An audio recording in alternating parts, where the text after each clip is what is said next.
Hello student, मेरा नाम है यशपाल। आप सभी का इस वीडियो में स्वागत है, जिसमें हम प्रश्नावली 1.3 के क्वेश्चनों को देखेंगे। इससे पहले हमने प्रश्नावली 1.2 के भी क्वेश्चन कर लिए और 1.1 के भी क्वेश्चन सॉल्व कर लिए हैं। ठीक है, तो हम देखते हैं अब इन क्वेश्चनों को करने से पहले आप एक बार इस प्रमेय को देख लीजिए। इस प्रमेय को देख लीजिए, फिर हम इन क्वेश्चनों को आगे करेंगे। तो ये प्रमेय क्या बोलती है कि मान लीजिए p एक अभाज्य संख्या है। सबसे पहले फिर यदि p a स्क्वायर को विभाजित करती है तो p a को भी विभाजित करेगी, जहां a एक धनात्मक पूर्णांक है। ये बात हमको मान ले लीजिए कि जो p है वो a को a स्क्वायर को विभाजित करती है, तो p a को भी विभाजित कर देगी। मतलब इस प्रमेय का कहने का मतलब ये है, जैसे कि हम यहाँ 20 लिख लें और बट्टे में 2 कर लें। अगर इसका स्क्वायर कर दें तो जो नीचे अभाज्य संख्या है, अगर वो उससे कट जाएगा तो अब इसको कितना होता है 400। तो अगर 400 2 से कट रहा है, ठीक है, 200 2 बार कट जाएगा। तो अगर हम इसका वर्ग हटा दें तो 20 का वर्ग हटाएंगे 20 बचेगा, तो भी ये संख्या उसी अभाज्य संख्या से कट जाएगी। ये कहने का मतलब है इस प्रमेय का। ठीक है, तो चलिए अब हम क्वेश्चन नंबर 1 देखते हैं कि सिद्ध कीजिए कि √5 एक अपरिमेय संख्या है। ये सिद्ध करना है हमको। तो जब हम सिद्ध करते हैं √5 को, तो सबसे पहले मान लेंगे कि ये जो क्या है एक अपरिमेय, तो मान लेंगे ये एक अपरिमेय संख्या है। ठीक है, उसके बाद आगे करेंगे। और देखो √1, वो √2, √3, √7 किसी का भी क्वेश्चन करें सेम फिर इसी पैटर्न पे होंगे। जो अभी ये 5 वाला कर देंगे सेम इसी पैटर्न पे होंगे। ठीक है, तो चलिए अब हम आगे हल करना स्टार्ट करते हैं। फिर सबसे पहले हल में आप क्या कहोगे? हल में सबसे पहले बोलोगे आप माना कि √5 एक परिमेय संख्या है। सबसे पहले आपको यही बात लिखनी है कि माना कि √5 एक परिमेय संख्या है। अब माना है √, तो माना अतः, क्योंकि जो परिमेय संख्याएं होती हैं वो किस में होती हैं? p/q के रूप में होती हैं। ठीक है, तो 5 किसके बराबर हो जाएगी? p/q के बराबर। यहाँ पे तुम्हें एक बात याद रखनी है अच्छे से। वो क्या रखनी है कि q बराबर 0 नहीं आ सकता, q बराबर 0 नहीं होगा, और जो p और जो q हैं वो सह अभाज्य होंगे आपस में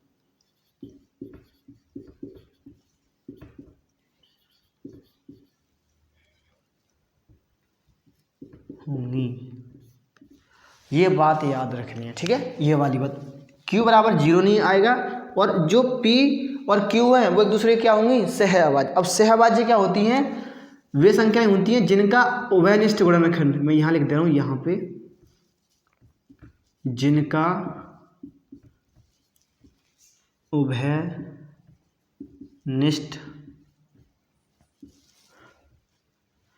गुणनखंड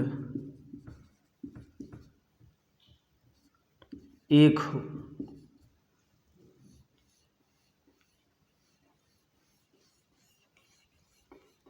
ठीक है, तो सहअभाज्य संख्या कौन सी होती है? जिनका उभयनिष्ठ गुणनखंड एक हो, मतलब कि HCF, यहाँ लिख दे रहा हूँ मैं, HCF क्या होना चाहिए? एक होना चाहिए। वो होती है सहअभाज्य संख्याएं। ठीक है, तो अब हम क्या करेंगे? सबसे पहले इसका इधर कर लेंगे, फिर कर लीजिए आप। तो इसका इधर करेंगे तो ये होंगे 5q बराबर p। तो आप इसको ऐसा कर लीजिए, इधर को इसको इधर लिख लीजिए, तो p बराबर 5q। अब क्या कर लीजिए? अब इन दोनों तरफ साइडों में दोनों तरफ वर्ग कर लीजिए। तो आप लिख दोगे दोनों तरफ वर्ग करने पर, दोनों तरफ आप वर्ग कर दीजिए। दोनों तरफ वर्ग करेंगे तो p² बराबर 5q और इसकी पावर लगा देंगे हम 2। तो यहाँ अंडर रूट है, सॉरी, यहाँ पे हमने अंडर रूट लगाया नहीं है तो आप अंडर रूट लगा लेना।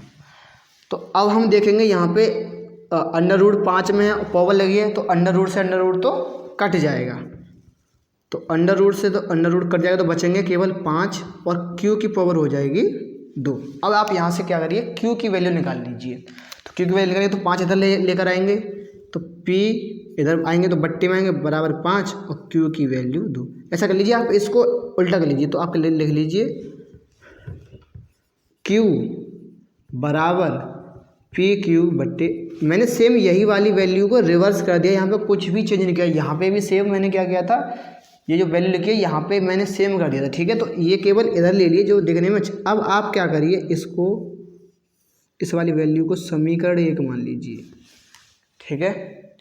अब क्या करेंगे, समीकरण 1 मान लेते हैं इसको। अब ये जो बट्टे में है ये दोनों क्या होंगी, पूर्णांक होंगी, तो हम बोलेंगे चूंकि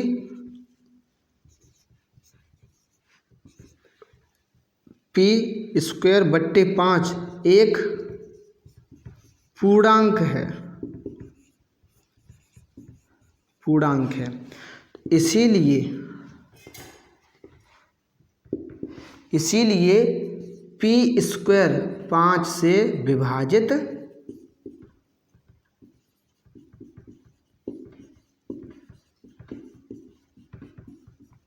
होगी। वही ये इस प्रमेय के अनुसार क्या हो जाएगी, जो p है वो कितने से 5 पी स्क्वायर किसके विभाजित हो जाएगी, 5 स्क्वायर से। अगर पी स्क्वायर 5 से विभाजित है तो p भी 5 से विभाजित हो जाएगी, तो हम बोल देंगे इसीलिए p भी 5 से विभाजित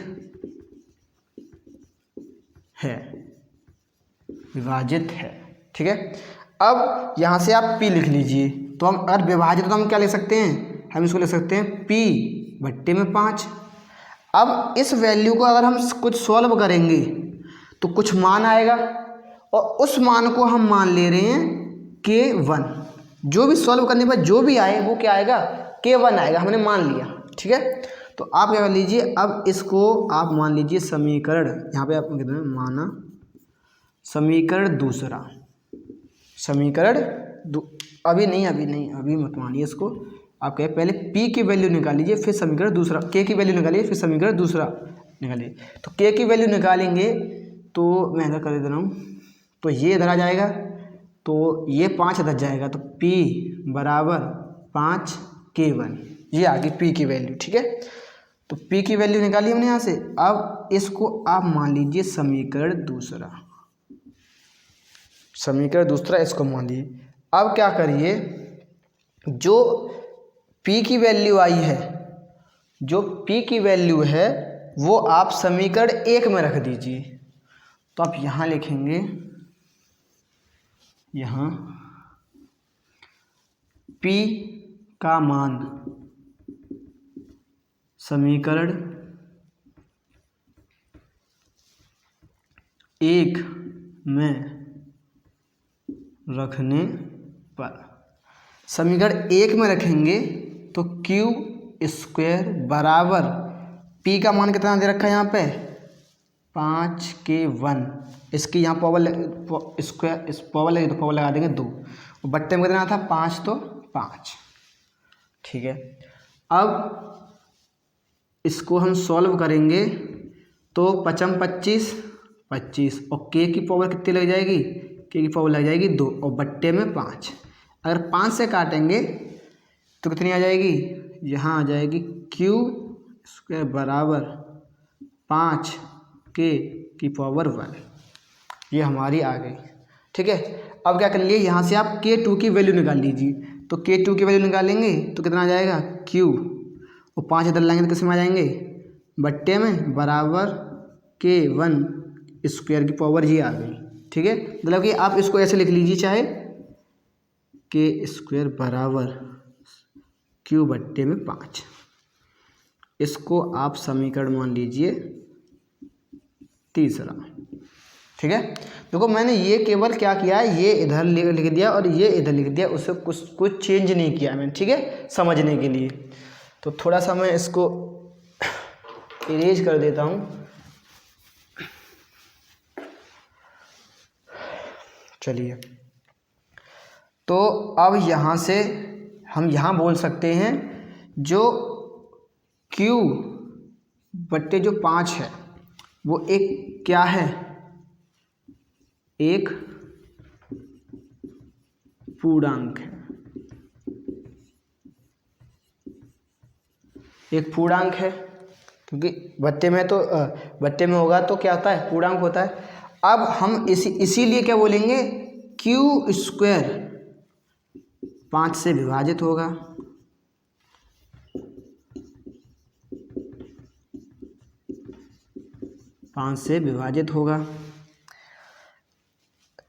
तो अगर Q स्क्वायर 5 से विभाजित हो तो इसके अनुसार जो Q है वो 5 से विभाजित हो जाएगा। तो हम क्या बोलेंगे, इसीलिए Q भी 5 से विभाजित होगा। अगर विभाजित होगा तो हम इसको कैसे लिखते हैं, माना, तो हम इसको ऐसे लिख सकते हैं कि Q बट्टे 5। अब Q बट्टे 5 को अगर हम सॉल्व करेंगे तो कुछ वैल्यू निकलेगी, उस वैल्यू को मान लेते हम K2 के बराबर।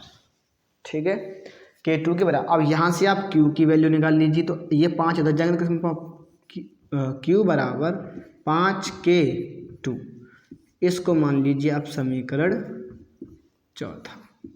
ठीक है, अब हमारा सॉल्यूशन हो गया है, बस कुछ नहीं करना, अब सॉल्यूशन हो गया। अब थोड़ी सी बात ध्यान देनी है। अब हम देखेंगे समीकरण चौथा, समीकरण दूसरा। अगर समीकरण दूसरे में देखें तो अगर मैं दूसरे के गुणनखंड कर दूं, समीकरण दूसरे गुणनखंड करूंगा मैं, तो क्या आ जाएगा, P बराबर 5 और जो K1 की वैल्यू वो आ जाएगी। और अगर समीकरण में चौथे के वो कर दूं गुणनखंड, तो क्या आ जाएगा, 5K2। अब मैं इन दोनों में देख रहा हूँ कि 5 इसमें भी 5 है और इसमें भी 5 है, तो उभयनिष्ठ क्या मिल गया हमको, 5। तो हम क्या बोलेंगे कि समीकरण दूसरे और चौथे से स्पष्ट है कि 5P और Q दोनों का उभयनिष्ठ है। लेकिन हमने क्या माना था, सह अभाज्य संख्याएं, सह अभाज्य मानी थी जिनका उभयनिष्ठ गुणनखंड क्या हो, 1 हो तो ही। तो हमारी सारा कंक्लूजन जो भी किया है हमने, ये क्या निकला, गलत निकला। अगर गलत निकला है तो इसका मतलब यह है कि हमने शुरू में जो माना था वही गलत माना था। ठीक है, इसीलिए ये संख्या फिर से क्या बन जाएगी, क्या बोलेंगे इसको, अपरिमेय संख्या है। तो इसीलिए हम क्या बोलेंगे, अब देखो यहाँ लिखते हैं हम समीकरण 2 और समीकरण 4 से स्पष्ट है कि 5P और Q का उभयनिष्ठ गुणनखंड है, उभयनिष्ठ गुणनखंड है, उभयनिष्ठ गुणनखंड है। लेकिन हमने माना था कि उभयनिष्ठ गुणनखंड 1 होगा। हमने क्या माना था कि उभयनिष्ठ गुणनखंड क्या होगा, 1 होगा।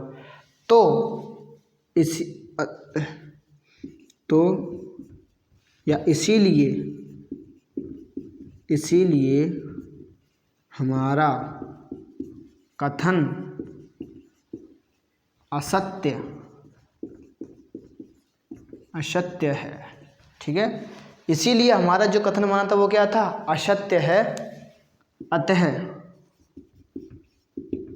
√5 एक अपरिमेय संख्या है। ठीक है, अपरिमेय संख्या है। तो ऐसे करने हैं आपको, सेम यही पैटर्न करना है। सबसे पहले क्या करोगे, सबसे पहले तुम्हें क्या करना है, मानना है कि मान लो भाई एक परिमेय संख्या है, फिर उसको आप करोगे पी बटे क्यू के रूप में, जहाँ पर एक चीज़ तुमको नोटिस रखनी है हमेशा कि जो क्यू है वो कभी जीरो नहीं हो सकता, और पी और क्यू क्या है, कैसे होती हैं, सहअभाज्य होंगे, एक दूसरे सहअभाज्य संख्याएं होंगी। ठीक है, मैं संख्याएं लिखी आप लिख लेना। अब इसके बाद फिर इसका हम यहाँ पे पी की वैल्यू निकाल लेंगे, फिर दोनों तरफ वर्ग कर देंगे, वर्ग करने पे ये पहला समीकरण मिल जाएगा हमको। फिर हम क्या करेंगे, यहाँ पे इन दोनों को, ये दोनों पूर्णांक हैं तो पूर्णांक बोल देंगे। अब इस प्रमेय से हमें पता पड़ती है कि अगर कोई संख्या वर्ग को विभाजित करती है तो वो उसके बिना वर्ग वाली वैल्यू को भी विभाजित करेगी, तो इसलिए वो करती है। अगर करती है तो पी बट्टे 5 कर देंगे। अगर पी बट्टे 5 करेंगे तो इसका कुछ मान निकलेगा, वो मान हमने किसके बराबर मान लिया, के के बराबर। अब यहाँ पे आप पी का मान निकाल लो, तो पी का मान निकालेंगे तो 5k1 आ जाएगा। इसको आप समीकरण दूसरा मान लो। अब दो समीकरण इसमें क्या कर लीजिए, जो पी का मान निकला है वो समीकरण एक में रख दो, एक में रख देंगे तो फिर हमारा क्वेश्चन ये निकलेगा, और यहाँ पे जो निकलेगा उसको आप समीकरण तीसरा मान लो। फिर आप वही सेम प्रक्रिया जो जहाँ पे किया है वही सेम यहाँ पे लिखना है आपको, और फिर यहाँ से आप क्यू की वैल्यू निकालो। अब तुम यहाँ पे देखोगे क्यू बराबर यहाँ पे समीकरण चौथे में, और क्यू बराबर पी बराबर समीकरण दूसरे में। तो यहाँ पे दोनों में क्या मिल गया, 5 और बेनिष्ठ गणखंड मिल गया। अब 5 मिल गया तो हमने शुरू में कितना माना था, 1 माना था सहभाज्य, मतलब कि 1 वर्णखंड होना चाहिए, तो यहाँ पे तो 5 आ गया। तो ये हमारी सारी बातें गलत निकली। तो इसका मतलब ये कि जो हमने शुरू में जो माना था वो गलत माना था, इसी वजह से हमारा जो कथन है वो क्या है, असत्य है। इसीलिए अतः यह एक अभाज्य संख्या है। चाहे आप √2 का कर लो, चाहे √3, √7, कुछ भी कर लो, सेम यही पैटर्न, कुछ भी रत्ती भर आपको चेंज नहीं करना पूरे सवाल में। ठीक है, तो अब हम क्वेश्चन नंबर फिर अगला, चलिए तो अब क्वेश्चन नंबर दूसरा देखते हैं कि सिद्ध कीजिए कि 3+2 √5 एक अपरिमेय संख्या है। ये हमको सिद्ध करनी है कि ये संख्या अपरिमेय है। इससे पहले क्या था, सेम उसमें ये दो संख्याएं और ऐड कर दी गई हैं, तो इनको कैसे, इस वाले सवाल को कैसे सोल्यूशन करेंगे वो देखते हैं। इससे पहले एक चीज़ समझ लेते हैं हम कि किसी संख्या में से मान चलो मैं चार लेता हूँ, पहले 4 में कुछ ऐड कर दूँ, 4 में से कुछ घटा दूँ, 4 में मैं कुछ किसी से गुणा कर दूँ, और 4 में मैं कुछ किसी का भाग दे दूँ। तो इसका आंसर 5 आ जाएगा, इसका आंसर 2 आ जाएगा, इसका आंसर 8 और इसका आंसर 2 आ जाएगा। इसका बताने का मतलब क्या है, मेरा बताने का मतलब ये है कि ये 4 एक परिमेय संख्या है, क्योंकि इसके नीचे 1 होगा, इसके भी नीचे 1 है, इसके भी नीचे 1 है, तो ये सारी संख्याएं क्या हैं, परिमेय हैं। तो अब यहाँ पे एक चीज़ हमारी समझ में आ रही है, एक बात कि अगर हम परिमेय का परिमेय में जोड़ कर दें तब भी परिमेय आती है, अगर हम परिमेय को परिमेय से घटा दें तब भी परिमेय मिलती है हमको, अगर हम परिमेय का परिमेय में गुणा कर देते हैं तब भी हमको क्या मिलती है, परिमेय मिलती है, और अगर हम परिमेय का परिमेय में क्या कर देते हैं, भाग कर देते हैं, तब भी क्या मिलती है हमको, परिमेय ही मिलती है। ये बात मैं बताना समझाना चाहता हूँ। ठीक है, कि अगर कोई संख्या ऐसे लिखी हुई है बट्टे में तो वो संख्या फिर परिमेय ही होगी। ठीक है, चाहे उसको हम घटा लें चाहे जोड़ लें, उसमें से परिमेय कुछ भी कर लें तो वो परिमेय ही आएगी। तो अब इस क्वेश्चन को हम करते हैं। तो सबसे पहले क्वेश्चन करेंगे तो वही मानेंगे हम, तो माना कि 3/2 √5 एक परिमेय संख्या है, अपरिमेय तो परिमेय मान लीजिए। ध्यान रखिए, अगर हमने जहाँ पे माना है और अगर नीचे हमारा कथन असत्य निकलता है तो ये फिर से जो हमने यहाँ पे माना है वो गलत माना होगा, इसीलिए हम फिर उसको बाद में हो सकते हैं ये एक परिमेय संख्या है। तो मानेंगे तो अच्छा माना है तो अतः तो क्या होगा, 3+2 √5 किसके बराबर होती है, P बट्टे Q के बराबर। यहाँ पे तुम्हें याद रखना है P जो है Q कभी भी 0 नहीं होगा, और जो P और Q क्या होते हैं, सहअभाज्य संख्याएं सहअभाज्य मतलब कि उभयनिष्ठ गुणनखंड केवल एक ही होना चाहिए, वो उनको सहअभाज्य बोलते हैं। ये स्टेटमेंट तो आपको लिखना है, हर एक में लिखना है, हर एक क्वेश्चन में इस वाले में। अब सबसे पहले हम क्या करेंगे, इसका मान निकालेंगे, मतलब अंडर रूट को एक दूसरी तरफ रहने देंगे, बाकी का व्यवस्था सब कुछ इधर ले आएंगे। ठीक है, तो सबसे पहले हम इस 3 को ले जाते हैं इधर, तो यहाँ बचेगा 2 अंडर रूट 5 बराबर प्लस का है तो इधर माइनस का आ जाएगा p/q - 3। अब हम क्या करते हैं, यहाँ पे इसको सोल्यूशन कर देते हैं इसको, तो यहाँ पे नीचे 1 होगा, तो अगर एलसीएम ले लें, एलसीएम तो q आएगा, तो p में तो एक बार जा रहा है, ठीक है, -3, और यहाँ पे q नहीं तो q लग जाएगा और बट्टे में q आ जाएगा। ये हमारा सोल्यूशन आ गया।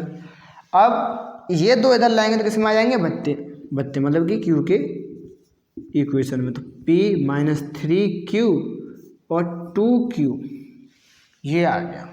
ठीक है, अब यहाँ पे तुम्हें क्या स्टेटमेंट लिखनी है, यहाँ लिखनी है, चूँकि p और q पूर्णांक हैं, p और q पूर्णांक हैं, अगर पूर्णांक हैं तो हम बोलेंगे फिर इसीलिए p - 3q बट्टे में 2q एक परमेय संख्या है।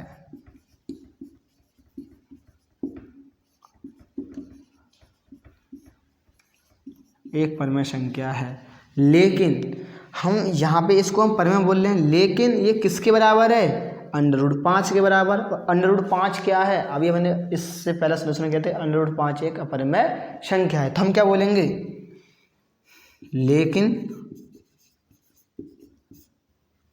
p - 3q बट्टे में 2q बराबर है √5 के, जो कि एक अपरिमेय संख्या है।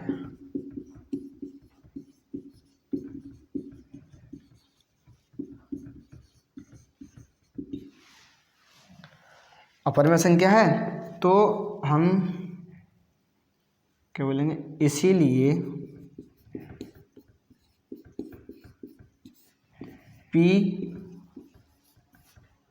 2q भी अपरिमेय संख्या होगी।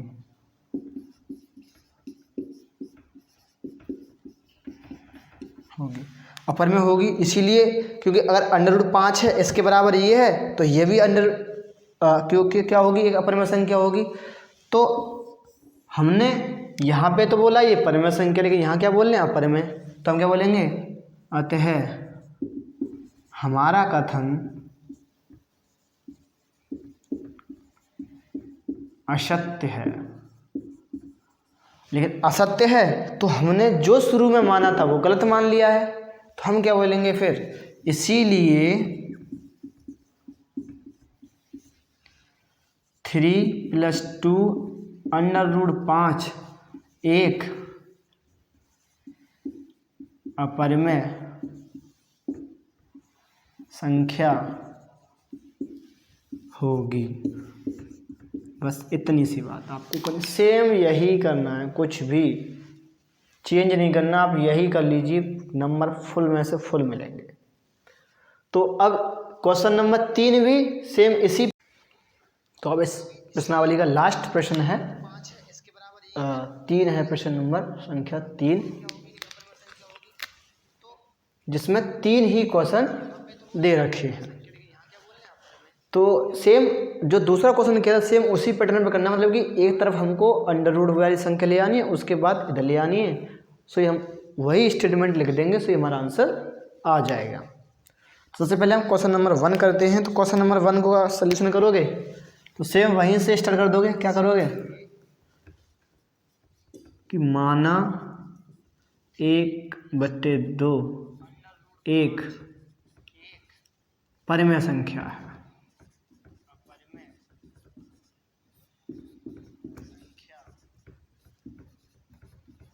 ये आप मान लोगे सबसे पहले।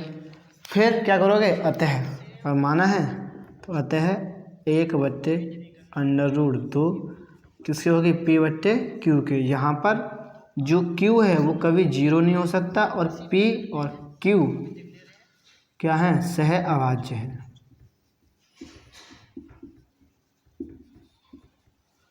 सहअभाज्य संख्या है, ठीक है। तो अब इसमें क्या कर लो, हमें तो क्या चाहिए, अंडर रूट 2 इधर चाहिए। तो अगर मैं इसका व्युत्क्रम कर दूं, मतलब कि उल्टा कर दूं, तो व्युत्क्रम करने पर, व्युत्क्रम कर दूं मैं इसका, तो 2 ऊपर पहुंच जाएगा, 1 नीचे आ जाएगा, और इसका Q ऊपर पहुंच जाएगा, और Q ऊपर और P नीचे, ये आ जाएगा। अच्छा, सेम यही, अब ये आ गया, तो अब एक तो नीचे लिखते ही नहीं है, तो अंडर रूट इधर आ गया जी। तो हम क्या बोलेंगे यहाँ पे, क्योंकि Q और P पूर्णांक हैं, इसीलिए Q बट्टे P एक क्या होगी, एक परिमेय संख्या है।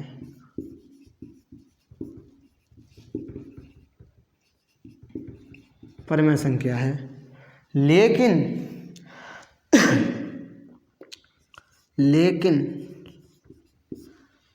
P बट्टे Q बराबर किसके है, अंडर रूट 2 के, जो कि एक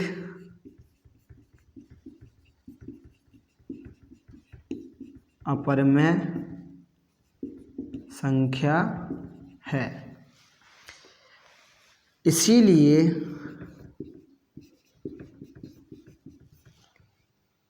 P बट्टे Q भी अपरिमेय संख्या होगी, एक अपरिमेय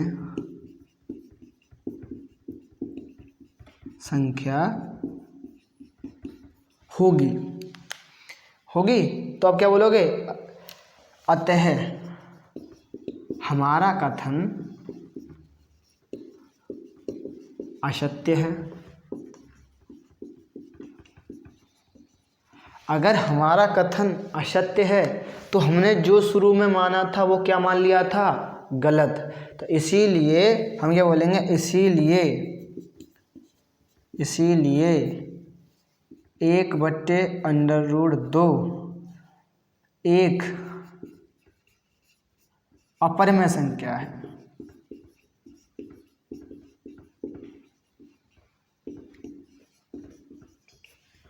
ठीक है, ये हमारा पहला क्वेश्चन हो गया। अब हम दूसरे क्वेश्चन कर लेते हैं। तो दूसरा क्वेश्चन क्या कह रहा है, दूसरे क्वेश्चन को वही, सबसे पहले तुम क्या करोगे, सबसे पहले मानोगे, दूसरे क्वेश्चन शुरू करोगे तो माना कि, हम कर रहे हैं इससे करते हैं,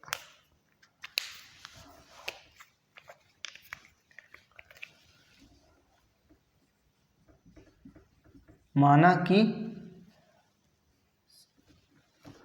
7 अंडर रूट 5 एक परमेय संख्या है। सेम, आपको सेम पैटर्न लिखना है, यहाँ पे जो लिखा है सेम वही, बस ये ध्यान रखना है कि जो अंडर रूट में दे रखा है वो एक साइड में आए, बाकी का सब कुछ दूसरी साइड चला जाए, बस इतना ध्यान रखना है, सेम यही स्टेटमेंट करना है। तो जल्दी से करते हैं फिर। तो अतः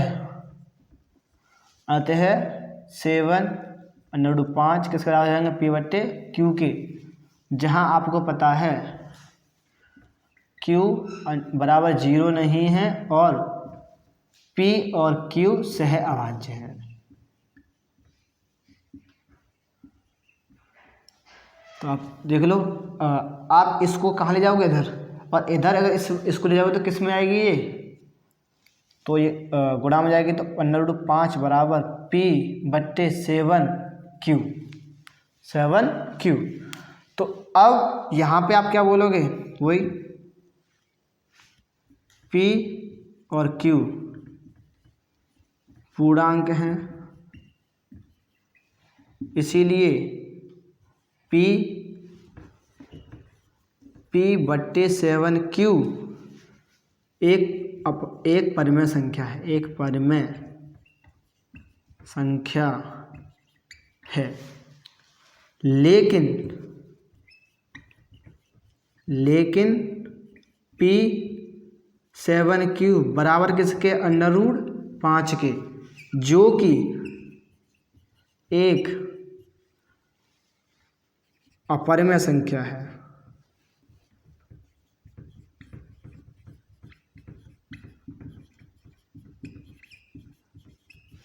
अपरिमेय संख्या है।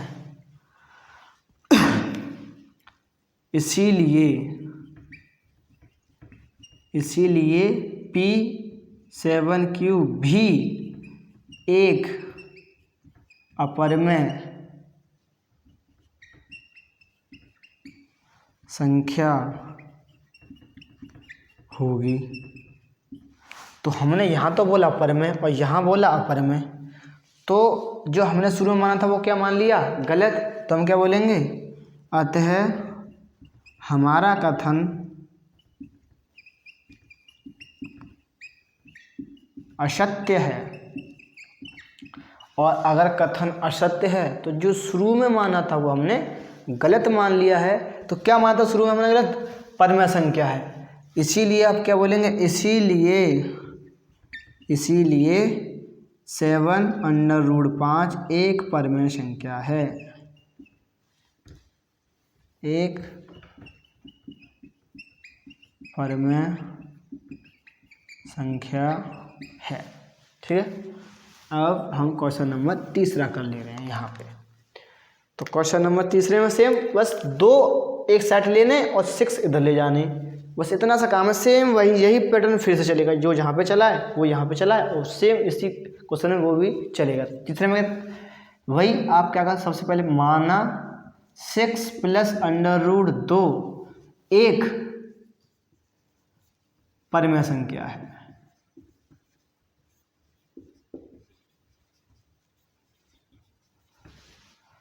तो परिमेय संख्या है, तो अतः 6 + √2 बराबर P/Q के होगी, जहाँ पर Q बराबर 0 नहीं हो सकता, और जो P और Q हैं वो सह अभाज्य हैं। ये स्टेटमेंट हमको लिखना है। फिर हमें 6 इधर ले जाने और 2 इधर लाना है। तो 6 को हम इधर ले जाएंगे, तो 2 बराबर P/Q, इधर आएंगे तो किसका आएंगे, माइनस के। अब इसको सोल्यूशन कर लो आप। 2 बराबर यहाँ पे 1 हो जाएगा, तो अगर सोल्यूशन करें 6Q P - 6Q बट्टे में Q हो जाएगा। ठीक है, अब हम क्या बोलेंगे, चूंकि P और Q पूर्णांक हैं, इसीलिए P - 6Q बट्टे में Q एक परिमेय संख्या है।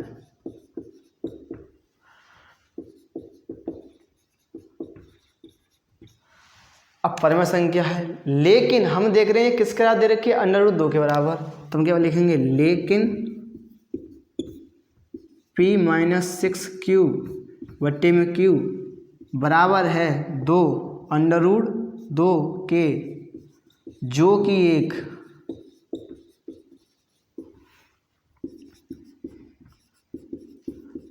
अपरिमेय संख्या है। सेम जो वही पैटर्न लिख रहा हूँ जो मैंने किसी में कुछ नहीं किया, सेम यही पैटर्न आपको लिखना है। हर क्वेश्चन में आपको यही पैटर्न लिखते जाना है। तो अब भाई अपरिमेय है, लेकिन अब हमने यहाँ क्या मानी है, तो हम बोलेंगे इसीलिए P - 6Q बट्टे Q भी एक अपरिमेय संख्या है।